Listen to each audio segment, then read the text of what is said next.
Welcome back to Crowdfunding Countdown, the weekly show where you can find everything you ever need to know about every Kickstarter crowdfunding board game ever. And that's actually right. It sounds like hyperbole, but I'm not exaggerating. Find me a show that's covered more crowdfunding campaigns than last year, and I will find you a show that I have never heard of. And since my entire personality is based upon YouTube, well, I think you're going to be hard-pressed. But this week, we still have a sponsor. They haven't gotten tired of me yet. That'll happen next week. So huge shout out to Kung Fu Poker for sponsoring the channel. And no, Kung Fu Poker isn't actually a casino. It's okay, he's Le Young. He hasn't learned deductive reasoning yet. That'll be in tomorrow's video. So what is Kung Fu Poker? Well, let's see if I can say the script in the actual 30 seconds that it should take. Kung Fu Poker is a free, beginner-friendly Texas Hold'em app that you can play anytime, anywhere with 100% play money. Yeah, like all those casinos that use play money, right? You get to compete with real players and enjoy the excitement of winning within minutes, provided you're not horrible. Stop ad-libbing, you're running out of time. Log in daily to unlock free spins, bonus chips, and more. Who doesn't love a poker game that's realistic for beginners to thrive? Make sure to use code CHRIS for 30,000 free chips. Start to excel in your poker skills with Kung Fu Poker now. There'll be a link in the description. Feel free to just download it, use my code, and then just don't play it anymore. Right? Then we can trick them into giving me more money. Because they're certainly not going to watch this promo and hear my plan after I send them the link. Oh well, what can you do? More importantly, we have a Patron Shoutout this week. I guess because they're all dear people to me. I'm so sorry. Anyway, thank you so much to the 3 founding members of the One Syllable Club for jumping on board. Luke, Boosh, and Rado, which I just realized is 2 syllables. Sorry, Rado, you're down to 1 syllable. But in return, I've got 2 syllables to you, which are thank you so very much. It's because of your support that this channel continues to exist, and without you, I'd be dead and destitute, without a cent of restitution. Seriously, spoiler alert for American Gods, you have all created me, and without you, I would cease to exist. That was 2 syllables. And we definitely have a week this week. And there definitely are some games. And you're definitely gonna wanna turn it off now if you don't like me at all and only tune into this for information purposes. And not entertainment purposes, which hopefully you're all here for. Because this is where the positives stop. But the games do continue. Actually, there are not some horrible ones. I'm just, exaggerating. Let's get right into it. Here are all the games that you saved yourself time looking into this week and forced that upon me. And no, unfortunately, I am not covering the Hot and Sandy Maps campaign, which, now that I say it out loud, I really wish I knew anything more about it, other than they're just, desert maps for a game. But it just sounds so spicy, doesn't it? Those hot and sandy maps. No? Just me? I hope not. Let's get into the games. First off, we have Wizards and Relics Awakening, which bills itself as a dueling card game, but for more than just one person. So it's just like Duel Monsters. Actually, no. No, not at all. Really, you're going to be drawing cards, and you'll have 2 different types of cards. You'll have Wizards, and you'll have Relics. Good name. And they all have text on them and a power level that is never over 9,000. And so you're going to pick 2, a Wizard and a Relic, and you're going to put them face down, and then everyone's going to reveal them, and the person who has the highest power win. But there's also this triangle of power that shows that red wizards beat green, and green wizards beat blue, and you get additional power if you've managed to outthink your opponent and know what they're putting down. There's also this bluffing element to it where maybe I'm just playing a low card so that I can use its ability and hoping to get you to play a really high card so that you run out of your high cards and then I can win other rounds easier. So that seems like it could be a little bit interesting. This is for an expansion to it. Apparently they did this before, so the new things that they've thrown in is you add Foresee, which is just scrying your deck and choosing if you put it back on top or at the bottom.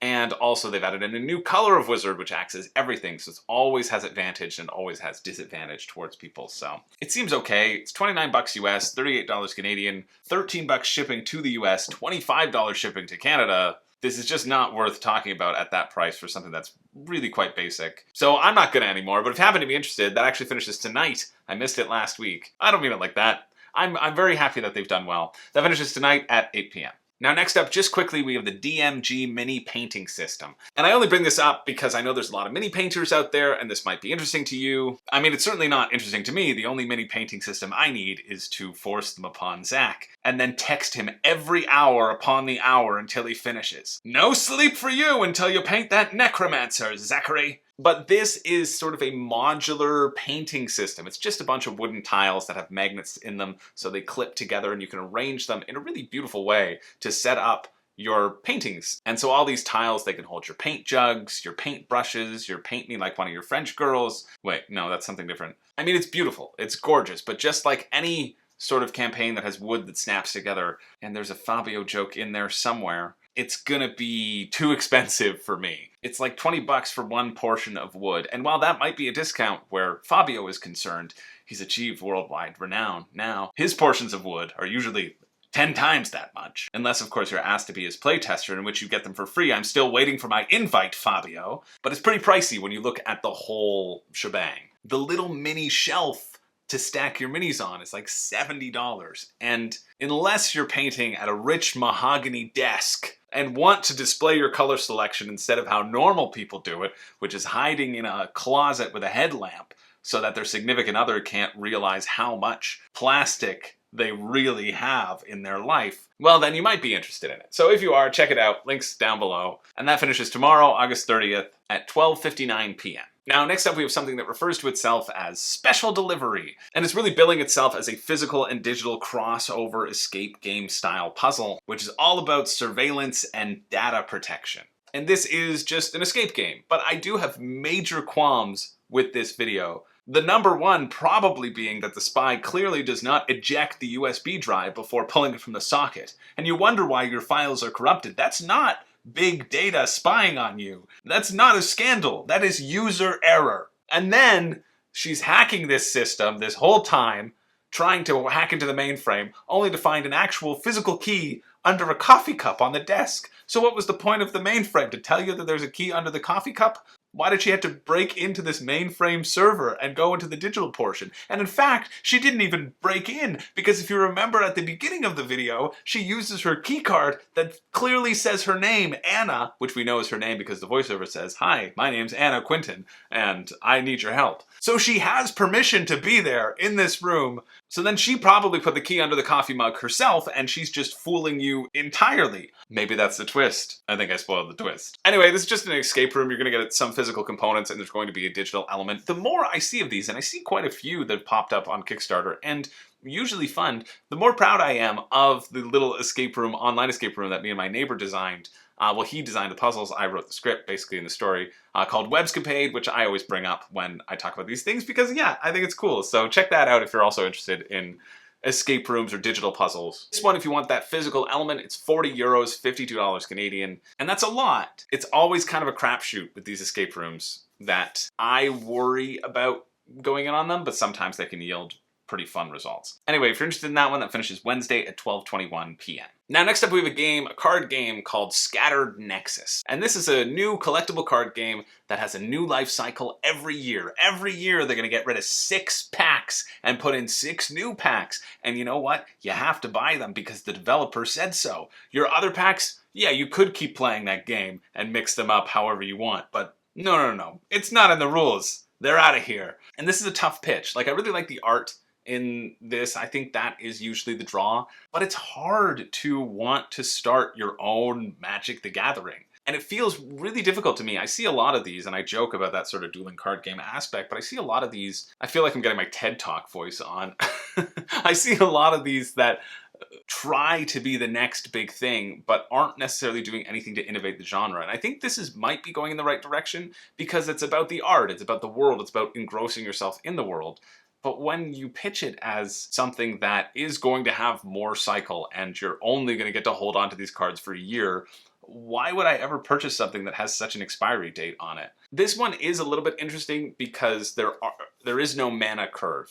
Usually you have this mana curve and you can only play things based around mana, but this one they're just like, nah, play whatever you want. Play as many cards as you want, as much as you want, and you draw up to 5 cards at the end of your turn. But the catch is, when you run out of cards, you're dead. And anytime you take damage, it takes cards away from your deck. So that's a really neat push and pull that I feel would make like a cool speed run. Skytear Horde kind of deals with this as well, at least for your own personal mana, or your own personal health points at least. So I can see the cool It's a cool art style. It's a cool trying to innovate on an existing well-trodden system. But I just don't see how people are going to jump from one to the other. And I just don't know how the business model of these things really get off the ground. But hey, like that's another board game. You can make another board game and you can say, hey, what's somebody doing making us another space board game or another miniature board game, right?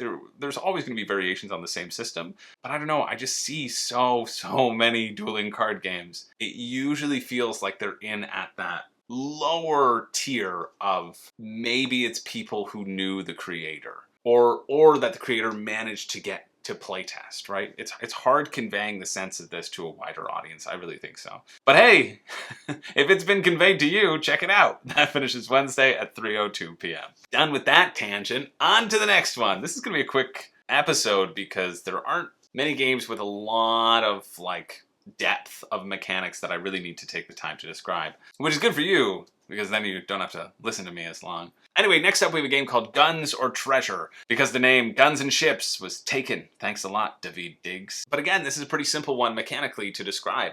You have a bunch of cards, they got pirate ships on them, and they basically have a gun stat or a treasure stat. And you can start a new ship and you have to show what sort of stat is on that card already. And then every other card you get to put face down. But people can see how many new cards you are putting down. And then you're going to attack each other's ships. And whichever ship has the higher gun value gets to keep all the treasure on all the ships. But you can just load your ship with guns and go after somebody's ship that you think has treasure. You can just put a bomb on your ship and send that towards another giant ship and blow it up so nobody gets anything. There's a lot of, well, not a lot, there's those things that you can that you can experiment with and play with in this little bluffing game. I think this is one that they had on their campaign page. They said, yeah, 25% of the people who tried it at Gen Con backed it on the spot, which that's pretty good until they tell you only 4 people tried it at Gen Con.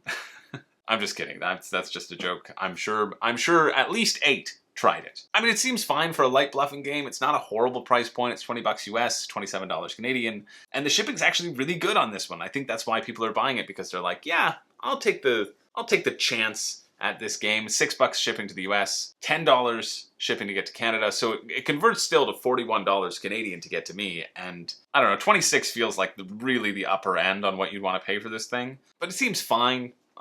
If that sounds like something you're excited about, I am happy for you. And don't forget to back it. It finishes September 1st at 10:32 p.m. Now next up we have another escape game. This one is Escape Game The Magician's Curse, where you can discover magical artifacts and work with your fellow players and solve the 16 puzzles while trying to break the curse. And I really like that this one gives you a defined amount of puzzles. That at least for me, gives me a sense of the length. I think 16 puzzles, yeah, that's about the amount of puzzles that I want to solve. If you think about an average escape room, I don't know how many puzzles are in there. Like in a standard one, you get, well, it depends how big it is, right? Depends how many people are working on it. But I'd say probably 10 to 11. So 16 feels like it's breaking that bar. So that automatically feels good. And then you also have this augmented AR reality getting you to your puzzles ASAP as possible. And so on the one hand, this is great because it's going to cut down on the shipping costs a little bit, because most of the game will be through your phone, looking at these specific tiles that they give you. You're going to need to have the physical objects, kind of like Chronicles of Crime, I'd say, and then they're going to come to light on your phone and show you the magical object that you're actually inspecting. And then on the other hand, maybe then it feels more like a digital thing, whereas the draw with some of the other ones are that they give you more physical products to actually handle and play with, and you don't want to necessarily stare at your screen. That being said, I mean, from the video, the clips, the little examples that they give, the quality of the project looks somewhat assured. Quality assurance. I'm close. Another benefit of just using your phones is that everybody can work on the same clues at the same time. That's why in Webscapade, which if you use the code Room and Board, you get 50% off, I think it might still be active. I don't know. My neighbor runs that whole thing. You all have your different screens and you can be going through different browser tabs and whatever. And I think that's cool. Between the two, I'm probably more intrigued at this one, also because it's a bit cheaper. It's 29 euros or $39 Canadian instead of that 52. It's still like pricey, but if you're doing it with a group and it's like $10 a player, that might seem reasonable. And you get the free app as well. I love when campaigns really highlight that the element that you need to play the game that you are purchasing is free, right? That they're not going to give you a bunch of coasters and then make you purchase an additional app, which would be the worst thing in the world, and I don't think anybody would do that. But it's nice that they really highlighted the free app is included. No, that's what you're paying for. Anyway, if you want to check this one out, go for it. That finishes Friday, September 2nd at 1:04 a.m., aka Thursday night. And we are zooming right along, which, hey, that's the week. We're up to... No, it's not over. We've still got quite a few. You can see in the timestamps below. And while you're down there, hit subscribe! Like and subscribe! It's me, your favorite YouTuber!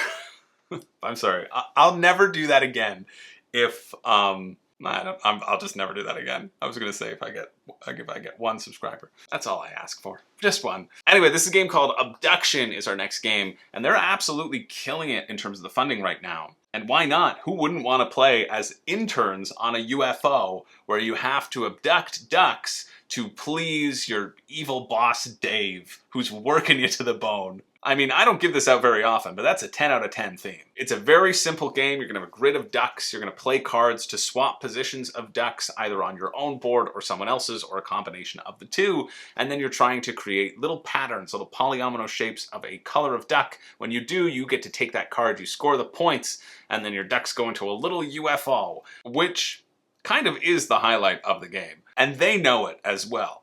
And I'm also very surprised that a certain duck-obsessed member of Shira's channel isn't all over this campaign page or all over this game. But it's raised over $300,000 US, and I'd say that means it's doing pretty well. I also love in the video, one of the designers is like, yeah, I wanted to create a lightweight family game like I could play with my wife over breakfast. And the other designer's like, yeah, and I wanted something with ducks and a UFO.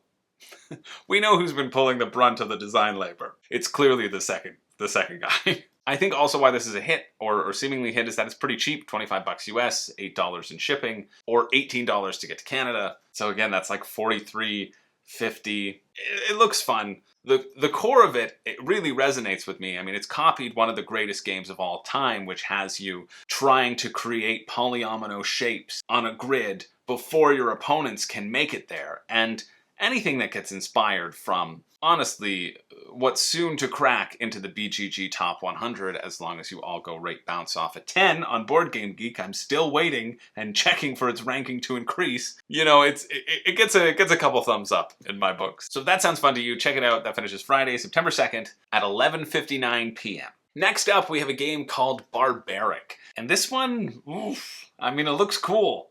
This is a video where they clearly were like, oh yeah, let's shoot it so people think this is Nemesis, and we'll get them to scroll further down on the page. And then we'll see some components which definitely aren't trying to be Nemesis components whatsoever. No way will they get confused. I mean, it's a bad comparison because the gameplay is not similar at all, but stylistically the way that video is shot and some of the components look a little familiar to me. But that doesn't matter because Nemesis looks cool, and this looks cool in its own way. The basic overview of the game, it's a skirmish game where there's this big old monster in the middle of the board and it's sitting on a power core, as monsters generally do. And the first person to steal that power core and get the heck out of Dodge and off the corners of the board will win the game. Or, if you know the monster's a little bit too difficult, you can just run around punching your opponents in the face, and if you kill 2 people, then you also get to win the game. And I kind of like that. I kind of like those 2 decision factors. Do you make a beeline and try to draw the monster away and move in, or do you take pot shots at your competitors and really fight each other while dealing with the minions that are roaming around the board as well? I feel like this is going to be a grid that's going to get pretty tight pretty quickly. And the other really cool thing about this game, and I know it's a gimmick, but I don't care, I think it's still pretty cool, is that you have a rider and you have your gear. And your gear is basically just like your little chariot that you get to ride on. And so the riders get to be slotted into the gear, and then you get to push your cool little toy running around the environment. And there are actual gameplay implications as well, because each of them will have a little player board and then you combine them together. So I really like that as a concept because it provides this nice variability to how you'll play the character and how you'll interact with the gear, provided that they're all a little bit different and giving you different abilities. And then you'll use your stamina to activate your character's special abilities and energy to activate the gear's special abilities, which feels kind of cool. And you'll also get to upgrade both of those with like a set 10 skill cards that you can pull out and upgrade and customize your character as you go throughout the game. You're going to be collecting resources, choosing to upgrade yourself, and then trying to either battle each other or get that core from the middle monster. Another mechanic that I enjoy because I like this as a mechanic, they have this follow mechanic. So in your preparation phase, you get to choose if you're going to kind of move or if you're going to try to upgrade yourself, but then everybody else also gets to do that thing as well. And I like when games incorporate this. It's something that that makes a game kind of stand out for me because I particularly enjoy it.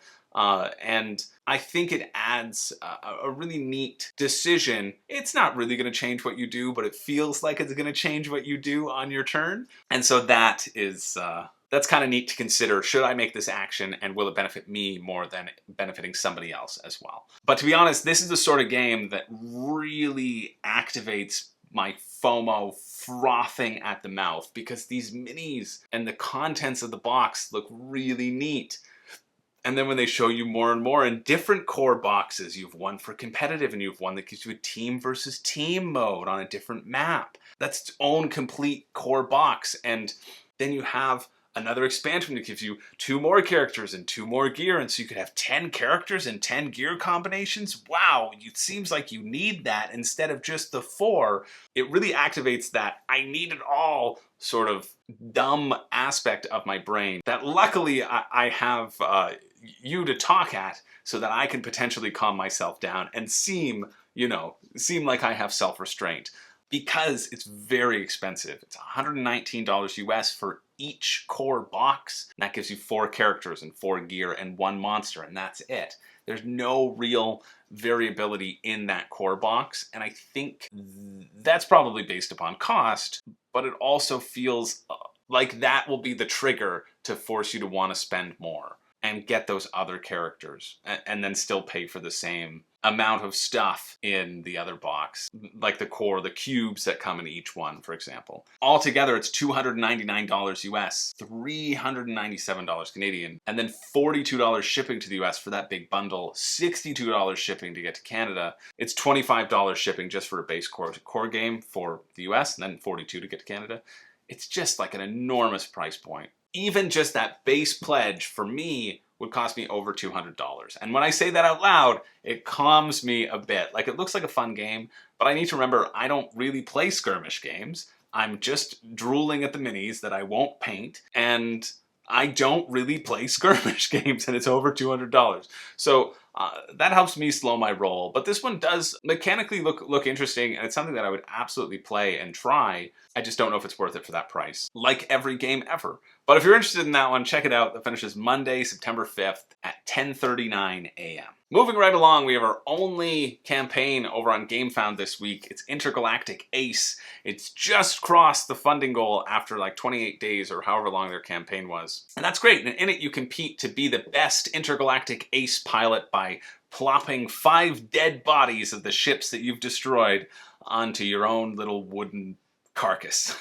Your cool wooden ship-shaped cribbage board. I mean, you've heard about pegging, but you've never seen it like it's done in Intergalactic Ace. Your ship will start with the specific random stats in each category of like maneuverability, speed, whatever. And then on your turn, you can choose to upgrade one of these stats, or you can choose to try to fight a ship. But your stats need to be a little bit better than 3 of their 4 stats, basically. And then you'll roll some dice and you hope you roll higher. Or you can, fight the other people around the table and try to steal their kills. Because it doesn't matter if you actually did the killing.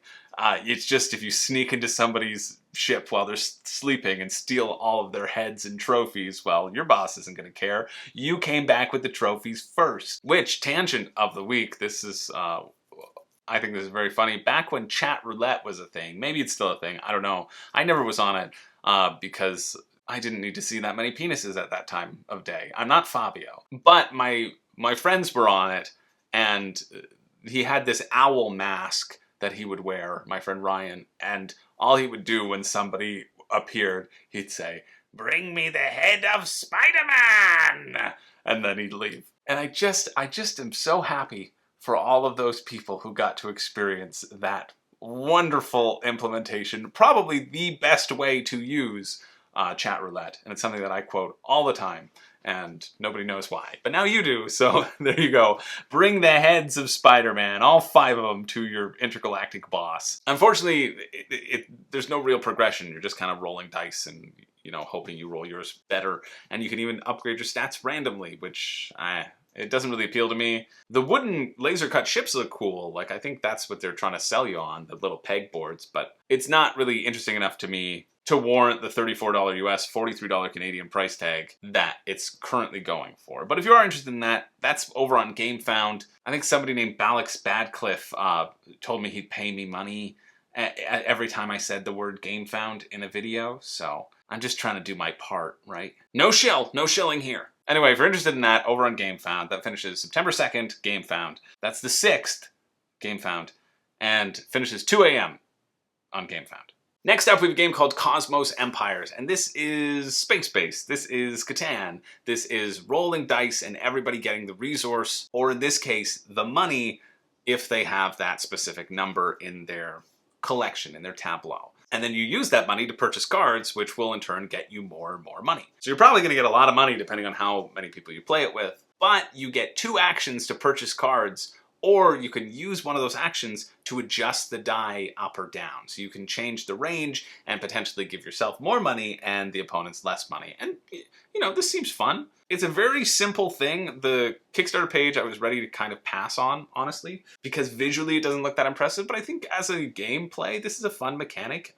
Everybody gets stuff, and then you use that stuff to buy more cards, and just having that game be based around this sole thing without any sort of frills allows it to be played in that 15-20 minute range. I think it could be decent, even if it does use the dreaded D4 dice to roll. This is an Australian-based company, so if you're in Australia, the postage is pretty decent. It's $25 Australian, 25 Australian dollars, and then $9 Australian shipping. Everywhere else, shipping is like $15 US, which isn't great, but I understand coming from there, that's probably a good price from where it's coming from whence it came. For me, it's $44 Canadian to get to my door, and for that price, well, just buy Space Base because it does more for cheaper and will be better. But if you're in Australia, maybe, I think probably Space Base will give you that same itch, but this at least plays quicker. I don't know, it's not a bad concept. They give you sleeves for the cards as well in that price, which feels like a decent price because of the sleeves. I wish that they weren't, and then I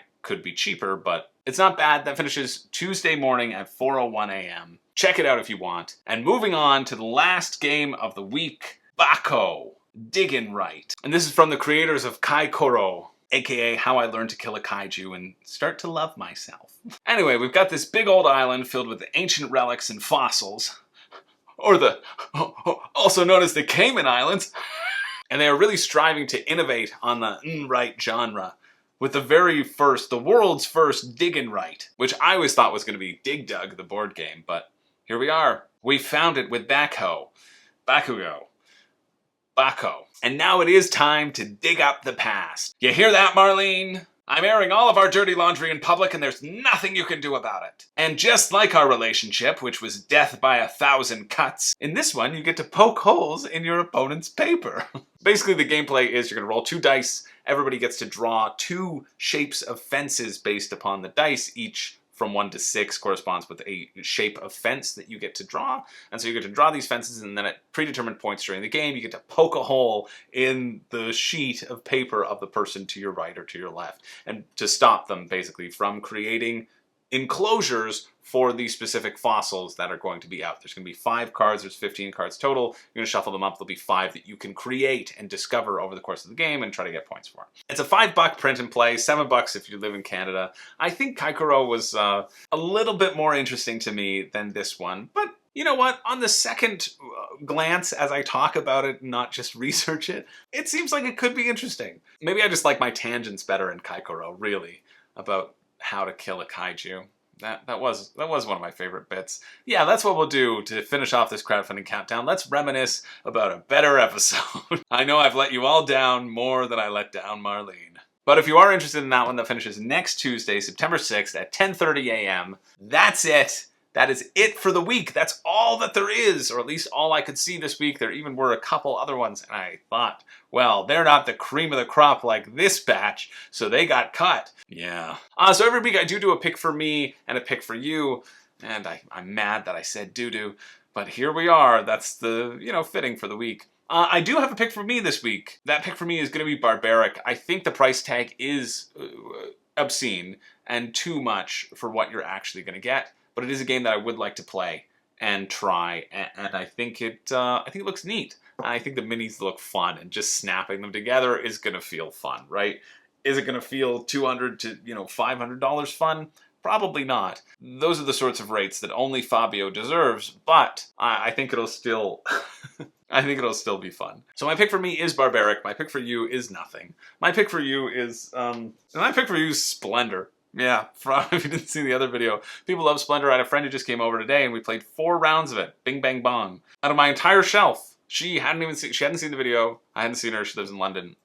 And she said, oh yeah, I remember playing Splendor. That was fun. Let's do that. So we played 4 games of Splendor and we played a couple games of Lost Cities. And both of those are better games. Even though I don't like Lost Cities that much, I think they're better games than everything on this list. But I appreciate you sticking around, hanging out, and let me know what you are excited for coming up. Has anything been delivered? I think we're almost getting to that point where things that I might have recommended way back when this started 57 episodes ago, I don't know if they're going to get close. It's still only been a little bit over a year, so probably not. But I'm excited for when things start coming in. I'm thinking about Oros. I'm thinking about Force of Pangaea. Anyone who got coalitions, let me know. Those were all from the first episode of Crowdfunding Countdown. Maybe I should go back and go through ones that I think I'm excited about. Maybe I'll do that at the end of the year because there won't be any over Christmas, so that might be a fun one to do. Anyway, I'm just rambling. Let me know what you are excited about. I hate when I say I'm rambling and admit that I'm rambling because I like everything to have intention. I feel like I don't like the term rambling, and I know people use it, whatever. But I want to intentionally speak to you all. I don't just want to drunkenly ramble at you like my uncles do. To you specifically, I'm really sorry that okay, we're going off the rails. Thank you so much for being here. My name is Chris George. I don't have a catchphrase, but thanks for tuning in to Room and Board, more than just a game. Pretty good. That's a pretty good one. Still got a huge backlog of those to work through. I appreciate you all. Go get yourself a donut today. Yeah, go get a donut. That's my pick for you. Delicious, tasty little treat. Stop the camera. Stop it. Stop it right now. Stop it right now.